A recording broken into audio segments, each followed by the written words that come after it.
dale nag jàmm ci xibaaru marax yi niñ ko waxee woon ñetti doomu aadama ñoo ñàkk seen bakkan ci benn accident la bu am tey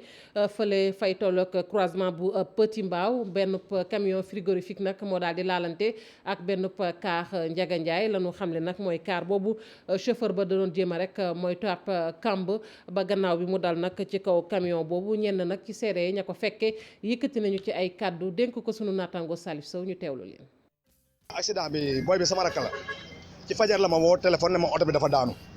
bon bi ma woowee ne ma oto bi dafa daanu dama toog doon ko déglu mais au finalement ndek am na lu ne ci biir mais ma wax ma ko ci laa ko gëdd nag woo ko ne ko oto bi ci nan la daanu mu ne ma oto bi damaa dal ci benn kàmb gi sànni ma kàmb gëla ci bunte ba dee kàmb gi sànni ma fekkee benn camion di agsi camion bi dal sama kaw ma ne ko est-ce que am na mortel mu ne man am na gars yi nekk ci biir mais gars yi génnee guñ leen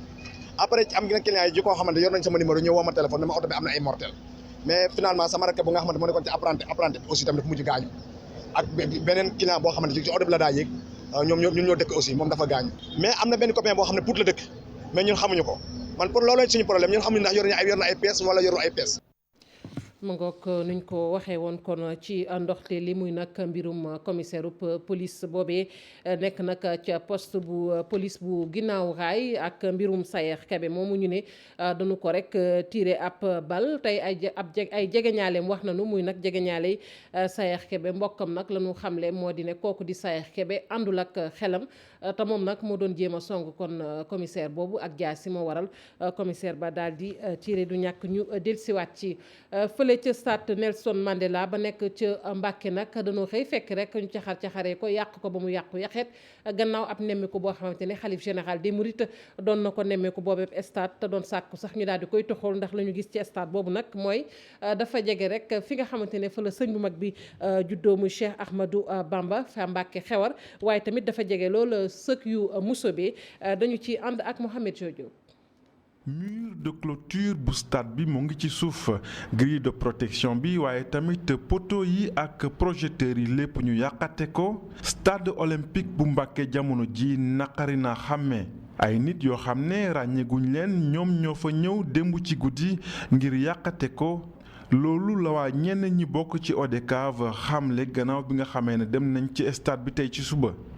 loolu nag mu ngi am gannaaw bi nga xamee ne xalif général des mourides ñëwoon na ci site bi ci dimanche bi Serigne Mountakha Mbacké ànd ci doléance bi nga xamee ne yenn chef religieux yi nekk ci diwaan ba ñoo ngi ko doon yëkkati ngir ñu toxal stade bi ndax kat dafa jege ay barab yoo xam ne ràññeeku na lool ci yoonu murit bi jamono ji ODCAV bu Mbàkke nee na yëkkati nañ plainte ngir jagleel ko ki nga xamee ne moo def mbir mi ni mel la police bu Mbàkke ubbi ab l'enquête.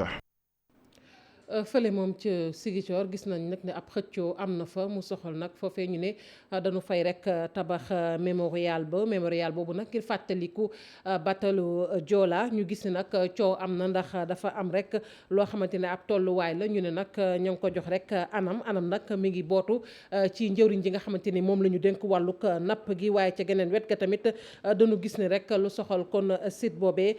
ki nga xamante ne nag moom la ñu ko jox kon du ñàkk rek ñu dellusi waat ci mu mel ni kon loolee nag sotteegul niñ ko waxee woon muy nag ab xëccoo boo xamante ne kon am na ci site boobu nag ñu ne fa la ñu war a tabax rek mémorial bu Joola batolu Joola ñu jàll ci leneen waxoon nañu koy tamit ci ndoxteel li ñu ne nag loo xamante ne nag kon Cosmos énergie moom moo ko am ci nag yorinu pétrole bi ñu ne nag ci loolu nga xamante ne téeméer boo jël toll na ci fanweer kon ñaar fukk ya da koy daal di rek jébbal Abu Dhabi nag bu nu ko déggee jàpp leen ni ab kuréel la goo xamante ni mi ngi ngànk wàllug pétrole fekk baax fële rek ca réewi arab yi nag daanaka booy xoolit mu nekk kon ñeenteelu réserve pétrolière ci àdduna bi mu mel ni nag kër la goo xamante ni kër gu am doole la leeral yi dañ ci ànd ak Alhassane Ba. mi nekk na lu ñu doon waxtaanee ginnaaw bi nga xam ne moom Ousmane Sonko jot na ko wax ci ab ndaje mu jëm nag ci transaction bi dox diggante Cosmos énergie ak compagnie bi ñu duppee Abu Dhabi. magazine français bii di Africa Energy Intelligence ñëw confirmer li nga xamante ni moom jotoon na ko wax moom Ousmane Sonko ñu jàpp ni kon part yi nga xam ne Cosmos jaay na ko li jëm ci wàllum exploitation pétrole muy gisement commun bi nga xam ne Sénégal ak Mauritanie ñoo ko bokk ñu koy duppee Ahimim Tutel boo xayma ci li nga xam ne sedd na ko téeméer boo jël fukk yi ci 28% yi nga xam ne Mauritanie am na ko ci Sénégal nag téeméer boo jël fanweer yi mu di ab transaction bi nga xam ne nag amut lenn li nga xam ne am na ci jalgati bu ñu sukkandikoo ci porte-parole bu Alliance pour la République mu yokk ci sax ne loolu le concerné wut benn yoon sax lu jëm ci gestion gouvernement bi ndax opération la diggante ay privé wante nag ñu jéem a intéressé wu ci compagnie boobu ADNOC muy Abu Dhabi National Oil Company ab entreprise la bi nga xam ne dafay spécialisé wu lu jëm ci wàllum énergie nekk na itam principale compagnie pétrolière nationale bu Émirats arabes unis am na itam ñeenteelu réserve pétrolière mondiale loolu le mën nañ ko lire sax ci Wikipédia ñu ngi ko taxawal nag ci atub 1971 wante nag yeesalaat nañ ko ci atub 1988 ADNOC am na itam lu toll ci fukk ak benn filiale yi nga xam ne bu ci nekk dafay spécialisé wu dafay développé itam lu jëm ci wàllum export gaz naturel liquéfié wante itam lépp lu jëm ci wàllum joxe courant nekk na li nga xam ne daf koy amal. ca atub 2014 ADNOC daal di déménager ca ADNOC headquarter mu doon ab gratte-ciel maanaam ab immeuble bi nga xam ne guddaayam toll na ci 350 mètres. jot na traité itam ak ay compagnie ci mel ni Total fare ca France wala sax China National Petroleum Corporation mu di ab compagnie pétrolière bu nekk ca Chine wante itam américain yi ñuy duppee Exxon Mobil ak yeneen. ca atub 2018 compagnie pétrolière Abu Dhabi mu ngi doon xamle ni sax jot na découvrir ay ressources yu am solo jëm ci wàllum pétrole ak gaz foofu la ci Émirats mu ngi doon wax bëgg-bëggam itam fii ak atub 2020 di def ay production pétrolière lu toll ci 4 millions baril pétrole par jour wante nee na loolu bëgg na ko yokk fii ak atub 2030 mu yegg ci 5 millions par jour mu di ab plan bi nga xamante ni ñoom dañ ko taxawal ngir fexe rek ba Émirats arabes unis nekk totalement autonome lu jëm ci secteur boobu. ma ngoog ñu daal di àddu rek ci lël bi nga xamante ne nag ay parlementaire amal nañu ko lël boobu nag lu ko taxoon a jug rek mooy daal di defub njàngat boo xamante ne nag mi ngi aju ci centrale à charbon bu Bargny njàngat boobu nag lu ñu gis boobeeb centrale à charbon bu dee nag fexe rek baskanuk Sénégal yépp mën a jotee ci courant moo ko tax a jug gis nañu ay jafe-jafe képp la jur moo waral sax ONG Action Solidaire Internationale nag di sàkku ci boobeeb centrale ñu tëj ko bu ñu bëggee rek taxaw ci jafe-jafe yi Kumba Amat loolu Lamine Mandiang ngir waxtaanee résultat yi jóge ci étude technique bi ñu jagleeloon centrale à charbon bu Bargny gannaaw bi ñu ko sancee ngir mu mun a combler déficit énergétique bu Sénégal mu mel ni rek bile centrale ay jafe-jafe rek lay jur. xam ngeen ne dafa am lu ñuy wax émission de gaz à effet de serre benn tooke boo xam ne da koy dégager centrale bi mu nekk tooke boo xam ne nag baaxul ci askan bi baaxul ci environnement bi. soo seetee centrale bi ci li ko wër yëpp ay jigéen ñoo fay liggéey ñi nga xam ne ñooy soppalu keccax bi. ñoom soo seet site boobu toll nañ ci ay junni jigéen yi fa nekk seen la ñuy jëlee yëpp ci yóbbu seen kër fa lañ koy jëlee jàpp na ne tey centrale boobu xëy na mun na empêcher tey liggéey bi nga xam ne tey jigéen ñi ñu ngi koy def mu continuer te xam nga loolu catastrophe la. bile étude wane itam ni centrale bi mun na jural ay loraange ñi yeewoo ca Bargny njiital ONG bi di Action Solidaire jàpp ni li ko mën a saafara moo ñu tëj ko. centrale bi tey wax dëgg fa neex yàlla du lu jekk du lu rafet du lu jekk du lu baax ci askan bi du lu baax ci environnement bi. ay kàddu yu waroo ki fi nekkoon député di Cheikh Oumar Sy ne gisul benn intérêt bu centrale bi mun a amal réew mi. bu nekkee tey Sénégal yàlla may na ko ñuy exploiter pétrole ak gaz war nañu mën a dugal suñu doole foofu bu nekkee nag dañu ne à partir de Kayar dañu fa def usine boo xam ne day indi courant bu doy Saint-Louis ñu def fa tamit courant bu doy buy ñëw foog naa loolu war na mën a remplacer centrale à charbon bi ñu bañ ko mu bañ a nekk benn investissement boo xam ne day indi jafe-jafe. mu mel ni coow li bari na ci bile centrale askanu Bargny ñoom li ñuy ñaan mooy mu jóge fa ci ni mu gën a gaawee. ñu delluwaat rek ci mbirum Sayer Mbeng nag di kookee rek ñu tiré woon bal te ñu joxoon ñoon ca baaraam nag commissaire bu poste bu police bu Ginnaaw Raay moom nag Sayer Mbeng ay mbokkam tey wax nañu am na kàddu ñu dénk télévision Futurs Médias la ñu xam leen nag mooy seen doom jooju nag àndul ak xelam da doon jéem a song kon commissaire ba ak jaasi gannaaw bi nag la ñu daal di kon tiré ca moom ñu ànd ceeg Salif Sow.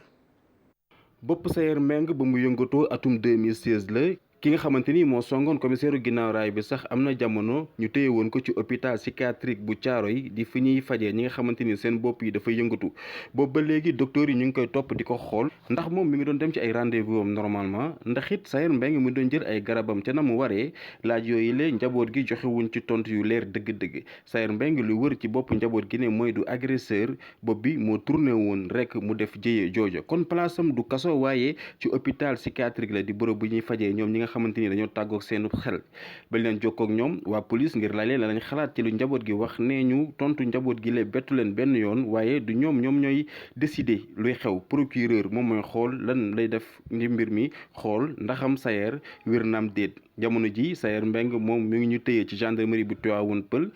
ay balu fetal lañ ko dóor ci yaram ba tànk ndeyjoor bi moo amee ay jafe-jafe ak it ci ginnaaw gi commissaire bu ginnaaw raay moom moo ko fetal Omar Ba Diédhiou nee na Sayer Mbengue da ko song ak jaas yi dimanche 6 heures du matin ba muy jot ca këram ca Tivaouane Peulh moo taxoon mu jël ngànnaayam ngir sowe bakkanam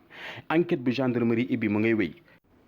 ñu koy jaajëfal bu baax a baax Salif Sow fële nag ca Kër Massar coow am na fa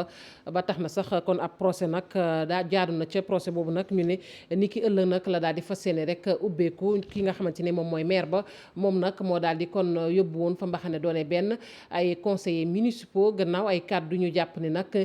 du kàddu yu wér du kàddu yu dëggu moo waral nag procès am ca yoon ba suba daal dañu koy ubbi ñi nga xamante ne ñoom ñooy conseillers yooyu ñu tuumaal nag doon nañ janoo ak taskatu xibaar yi ñoom it indi leeral rek ci tuuma yi tegu ci seen kaw ñu teewlu Ousmane Cissé conseil municipal la ci micro Salif Sow Asmalik Diop. chef de quartier ku ne gis na ne président yónnee na benn décret ne nañ leen fay moom teg na ci ab conférence de presse pour gàntal loolu. ñaareel yi boo ñëwee ci jeunes yi surtout ASC yi laajal ASC yi lan la def ci ñoom ca amul lenn loo xam ne ni duul ñun conseil ci budget ba dugaloon nañ ko wote Moustapha Mbengue Massama ay numal yi gii duma ci sori parce que daf la ay dossiers yoo xam ne tey mi ngi ci tribunal mi ngi porte plainte ay conseillers ak ay rappeurs ak ay rapport ak i journalistes li ko waral mooy dossier ay numal yi bi moo ko waral dossier ay numal yi la ak Sotrac ak APIX bële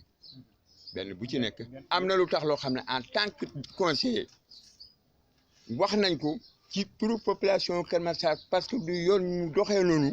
mu doxalee ko mu daal di porte ñi plainte loolu nag ragaluñ ci dara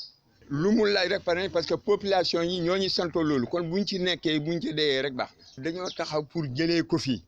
le 22 juillet 2019 ci li suñu mandat jeexal léegi li ñuy xaal président mu daal di yónni benn décret ne yokk na mandat tey Sénégal yëpp waaye ilaa mu indi ay délégation spéciale mais fu mu ne nii amatuñ légitimité pour woon ñi ngi def lenn. ñu àddu ci leneen nag kuréel gi ñu duppee nag Let's Do It Africa moo daal di rek tëral ab matuwaay ñu duppee ko Clean Up Day bu ñu ko déggee nag mbirum cet la fexe rek ba alam gi nu ñu fexee ba gën koo setal rawatina ak nag ndakaaru set wecc kuréel googu nag mi ngi ci lëkkaloo ak mairie bu ndakaaru tey nag ñi ngi doon janoo ak taskatu xibaar yi fële ca hôtel de ville ñu ne nag ci kaw loolu dinañ amal ay waxtaan yu yaatu yoo xamante ne mi ngi jëm ci wàllu cet ay satu pay fexe nag ba Dakar dootul tilimati fexe ba dootuñu amati ay plastique ci mbedd mi fexe itam ñu dund ci cadre de vie bu sell loolu nekk li nga xamante ne moo soxal collectif bi ñuy wax Let's Do It Africa mu nekk initiative boo xamante ne dafa jóg ngir ñaax nit ñi ci solo si ak urgence bi nga xamante ne war nañ ko taxawal ngir adopter ay comportement yu citoyen ngir rek li nga xamante ne moo di alam gi. dañoo bëgg a seetal Dakar donc xalaat nañ ne bu ci ñëpp jàppee war naa gën a mën a yomb te comme madame le maire dafa lancé programme bu tudd Dakar ville propre te ñun organisation bi ñu yoree ci ñuy lëkkaloog 160 dëkk ci àdduna bi bëggoon nañu ñu ñëpp ñu àndandoo liggéey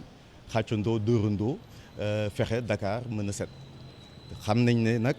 loolu du mën a yemb ci bés boobu waaye buñ ci jàppee. continuer ci parce que seetal baax na waaye bañ a salte la gën. ci kaw nag benn concept ñu tuddee ko la fête des débats maanaam ay ndaje ay waxtaan ngir rek xool naka la ñuy def ba génn ci li ñu nekk. xam nañ ne ak programme bi nga xam ne Dakar ville propre mi ngi ko ëmb mu doon débat yeeg fourniture matériel yeeg World Cleanup Day bi nga xam ne day ñëw bokk ci xalaat nañ ne dynamique boobu bu enclenché woo xalaat nañ ne dinañ ci am résultat. et on a 18 centres yu nga xam ne foofu nañ koy defee et puis dañuy permettre population yi wax seen xalaat ñu sensibiliser leen si li nga xam ne moom mooy seen comportement yi nga xam ne war nañu adopter pour ne pas véritablement salir. lu toll ci trentaine de débats ci biir Ndakaaru ci gox yeeg gox-goxaan yi ak ci région yi ñu lëkkaloo ci nag ak mairie Ndakaaru ak jawriñ gi nga xamante ne ñi ngi ko dénk wàllum alam. ñu fexe it ba askanu kon Dakaaru gépp mën a jotee cib ndox loolee lu am solo la moo waral nag nguurug Sénégal daal di lëkkaloo rek ak agence française de développement mu am loo xamante ne nag xaatim nañu ko ci seen biir loolu nag mi ngi soxal kon liggéeyub Kër Momar Sarr ba ni ñuy fexee ba gën koo ñoŋal ci kaw loolu ñu ne bu sottee dina tax rek fii ci nag ci Ndakaaru lu toll ci juróom-benn téeméeri junni ci doomu aadama dinañ mën a jot ci ndox mu sell loolu nag di xaatim nga yemu ca waaye xaatim nañu leneen ci wet ga mu aju rek ci dimbali ndaw ñi tamit ñu dugal seen loxo ci lépp loo xamante ne wàlluk mbay la ay projet la yu ñu teg ngir ndaw ñi dañu ci ànd ak Maguette Soirée Diallo. lu ëpp téeméeri junni ci ñuy yeewoo Ndakaaru dinañ am lu yàggatul dara ndox mu sell ak projet Kër Momar Sarr 3 bi ñu tegal tànk boobu le projet bés bu sottee dina mën a produire lu toll ci 200 000 mètres cubes ci ndox mu sell bés bu nekk fii ci Dakar ak banlieue bu ñu sukkandikoo ci kàddu directeur bu AFD. financement complémentaire yi nag dañu ko jël mu mel ni li nga xam ne moom moo di prêt maanaam bor bu toll ci 15 millions d'euros loolee nag bi ñu ko jëlee nguur bu Sénégal moom moo ñu ko daal di nangul mu tax itam ñu daal di mën a indi lu tollook 200 000 mètres cubes ci ndox ci li nga xam ne rek moom moo di capital bi contre 100 000 mètres cubes loolee nag ñu ngi ko tënkoon ci li nga xam ne rek moom moo di ñetti at. fii ci Sénégal qualité bu ndox bu sell bi des na jëwriñ bi ñu dénk wàllum koom-koom jàpp na ni objectif bu projet KMS 3 mooy jox sénégalais yi ndox mu sell. projet bi dina gën a tax 85 000 foyers juróom-benni téeméeri junni nit den ci mën a bénéficier wu loolu nag xam ngeen lu am solo la dina gën a tax ñu gën a sécuriser itam Dakar ak banlieue bi ñu sécuriser leen ci ndox. loolu nag mooy impact bi nga xam ne projet bi dina ko am. boobule projet nguur bu Sénégal moo ko financé ci lu toll ci 50 milliards ci suñu ay koppar ànd si ak ndimbal bu nguuru France Amadou Hott jàpp nañu ak boobule projet ndox mu sell mi dina mat fi ci Sénégal ci atum 2035. Maguette Soirée ñu lay jaajëfal ñu wax rek ci bateau merci chip bi nekk fii nag ci suñu réew ngir nag dimbali ñenn ci askanu Sénégal faj leen nag te duñu ci fay dërëm loolu nag ma ngay indi rek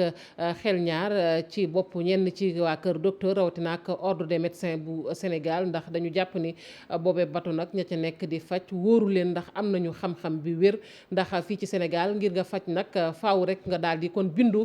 ci ordre des médecins bu Sénégal te amul benn yoon boo xamante ne gis nañu loolu kon loolu lu ñuy laam-laamale waaye nag ci booru ministère bi nga xamante ni moom la ñu dénk wàllu ko wér-gi-yaram kon ñooñu nga xamante ni ñoom ñooy fajkat yi fa ñu war a jaar yépp jaar nañu fa Fatimata Touré moo di jóg ci leeral.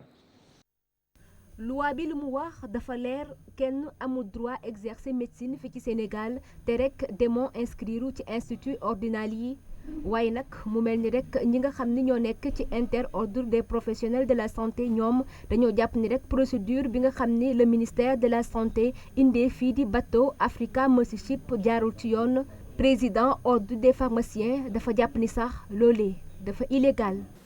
inscription bi li koy firndeel ak dëggal mooy dafa am dossier bi dañ koy saytu ko xool ndax professionnel bi jógee bitim réew ma mu bokk est-ce que réew moomee ma nga fa doon liggéey sàmmonte na ak àq yi tax mu war a mën a liggéey est-ce que inscrire na ci ordre ba mu bokk est-ce que comportement am ndax musuñu koo teg ay daan ci réew ma mu dëkk loolu nag kenn mënul joxe firnde yooyu lu dul ordre. docteur Amath Niang di ñaawlu bu baax ci ñi nga xam ni rek impliqué wu ñu benn yoon interordre bi jëm ci procédure yi. munoo am jumtuwaay bu toll ni ordre nga xamante ne nii lépp ci système de santé képp ku ci liggéey ci ñoom ngay jaar ngir ñu saytu ndax am nga yoon pour mën a liggéey te foofu aussi dama ciy préciser ñaar dafa am confusion bu ciy am. institut constitution boobu également aussi ñi ko xam ne ñoo ko jëmmal yoon teg ko fi mais dañ ko war a jox gëdd gi nga xamante ni moom la ko yàlla jox nga xam ni dafa bokk ci li doxal système de santé. le ministère de la santé mooy autoriser les établissements mais ministère du inscrire benn professionnel loolu il faut que mu leer. waaye nag mu nekk ay propos yi nga xam ni rek kii di directeur cabinet ministère de la santé daf ko faxas ba mu set moom mu jàpp ni rek procédure yëpp respecté nañu ko. ñu ngi leen di bind ay bataaxal ñu ñuy tontu ci bataaxal yi bi ci mujj mooy bi ñu leen di yónnee liste dossiers yi ñu yónnee ko le 9 donc lëkkaloo am na ci ay bataaxal. damay dalal xelu ñëpp njëkkee ko ci askan wi ñi fiy ñëw di liggéey si matuwaay yi ñuy seeni lijaase dañ koy saytu.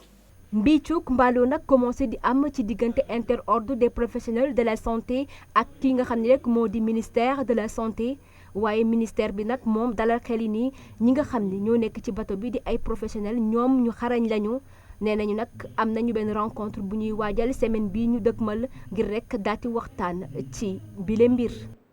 ñu koy jaajëfal bu baax a baax Fatima Touré. Laurent Gbagbo nag ndax dana mën a dellu ci ñooñam lépp nag mi ngi aju rek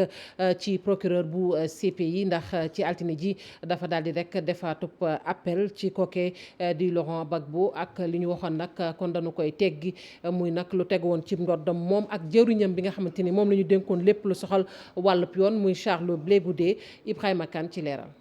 Laurent Gbagbo dina taaxirluwaat laata muy dellu si ca Côte d'Ivoire ginnaaw élection présidentielle yañ fa dëgmal ci atum 2020 li ko waral procureur bu cour pénale internationale tey dafa dugal appel ci acquittement bi nga xamante ne prononcé woon nañ ko ci première instance mu soxaloon Laurent Gbagbo ak Charles Blé Goudé nekkoon ministre de la jeunesse loolee nag mu nga amoon fukki fan ak juróom si weeru janvier bi ñu génn. ci benn communiqué bu mu xaatim tey jii Fatou Bensouda di procureur ba xamle ne appelam bi dina wone ne nag chambre de première instance bi dafa def ay erreur yu droit rawatina ci wàllu procédure ba tax nag ñu teggi daani ñu tegoon ci Laurent Gbagbo ak Charles Blé Goudé kon moom procureur ga nag dina am délai wu 1 mois ngir nag indi ay éléments yuy firndeel ne li muy wax ci appel bi lu dëggu la ndaxte dañoo jalgati nee na wàllu yoon ak wàllu procédure avocat Laurent Gbagbo ak Charles Blé Goudé ñoom it dinañu am délai wu 30 jours ngir répondre donte sax mën nañ leen yokkal délai boobu wante loolee yépp mu ngi aju nag ci chambre d'appel bi juge yi ci lu leen soxal nag dinañu wax ndax dañuy ubbiwaat ab procès bu bees wala ndax dañuy wéyal procès bii ñu taxawaloon ndax acquittement bi wala sax ñu daal di neenal appel bi nga xamante ne procureur bi def na ko. ci fàttali Laurent Gbagbo ak Charles Blé Goudé ñu placé leen sous contrôle judiciaire mënuñu génn fi mu toll nii réewu Belgique. ma ngoog ñu koy jaajëfal bu baax a baax Ibrahima Kane yéen it sant leen gërëm leen yéen ñoo ñu fare woon ci machine bi ak ñi jàpp ci xibaar yi ba mu sotti Aram Touré xanaa rek daal lay delloo lenge yi